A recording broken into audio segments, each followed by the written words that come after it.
Hola compañeros y compañeras de afición, bienvenidos una vez más a un nuevo vídeo. En esta ocasión, como sois muchos los que me preguntáis cuándo es la época ideal para criar con los canarios, he decidido haceros este vídeo para intentar aclararos esta duda. En primer lugar, os voy a dar unos consejos y comentaros brevemente las distintas fases por las que atraviesa un canario anualmente.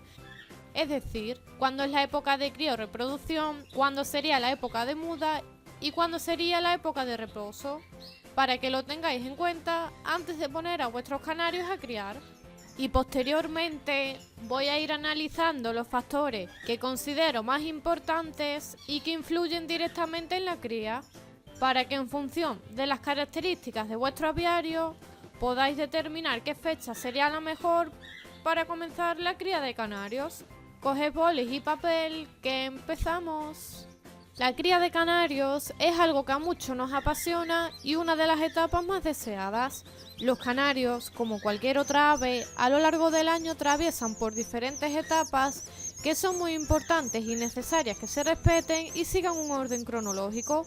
La primera etapa sería la de preparación para la cría, posteriormente la cría o reproducción, después le seguiría la etapa de muda y a su vez la etapa de concursos o reposo general.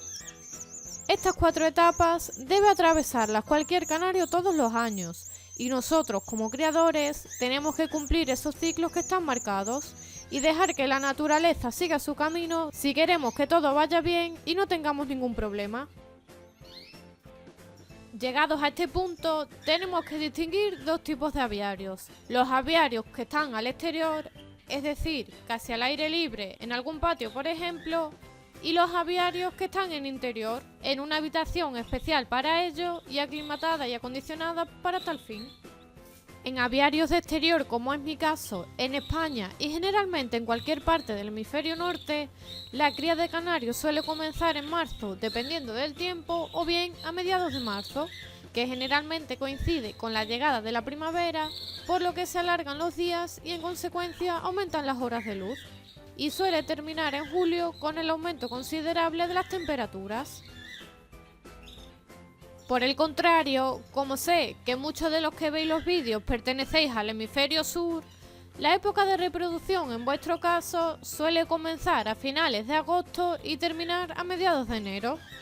Como digo, estas fechas que he comentado suelen ser las ideales para aquellos aviarios exteriores que no disponen de luz artificial, control de temperatura y humedad, etc.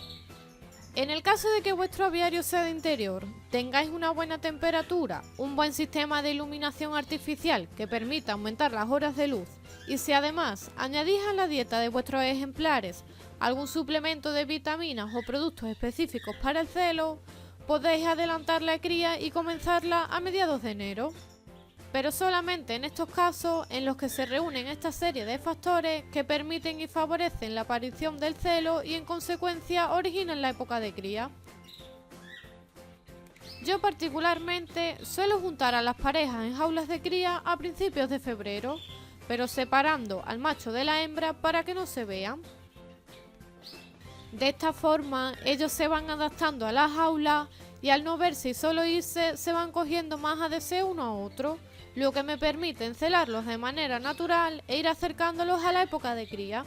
Para después, la primera semana de marzo, si el tiempo es estable, veo que las parejas están nerviosas y se buscan unas a otras y no hay cambios bruscos de temperatura, juntarlas, ponerle el nido y comenzar la temporada de cría. Pero si por el contrario veo que el tiempo es inestable, con días lluviosos con temperaturas bajas y días soleados con temperaturas más altas, prefiero esperarme hasta mediados de marzo, que por lo general es cuando el clima se estabiliza, hay más horas de luz y los días son más largos. No obstante, para no alargar más este vídeo, si queréis que os explique detalladamente el método o la forma que empleo para criar con los canarios, dejármelo en los comentarios y os preparo el vídeo donde os explique más en profundidad por si a alguno le interesa. Por último, hacer nuevamente hincapié en el consejo que os doy siempre a todos. Tened paciencia, que todo llega a su debido tiempo y las prisas la mayoría de las veces nos juegan una mala pasada y solamente va a ocasionar problemas. Que si huevos, claro que lo único que hacen es desgastar a la hembra, canarios que no entran en celo y demás suelen ser los problemas más comunes de adelantar la cría antes de tiempo. Espero que el vídeo os haya resultado útil e interesante, que sobre todo os haya aclarado esas dudas y ya sepáis cuál es la mejor fecha para criar con vuestros canarios. Si es así, compartirlos por vuestras redes sociales y grupos de WhatsApp para ayudar a otros criadores y que todos podamos disfrutar de esta bonita etapa. Desearos mucha suerte a todos esta temporada y como siempre les espero en el próximo vídeo.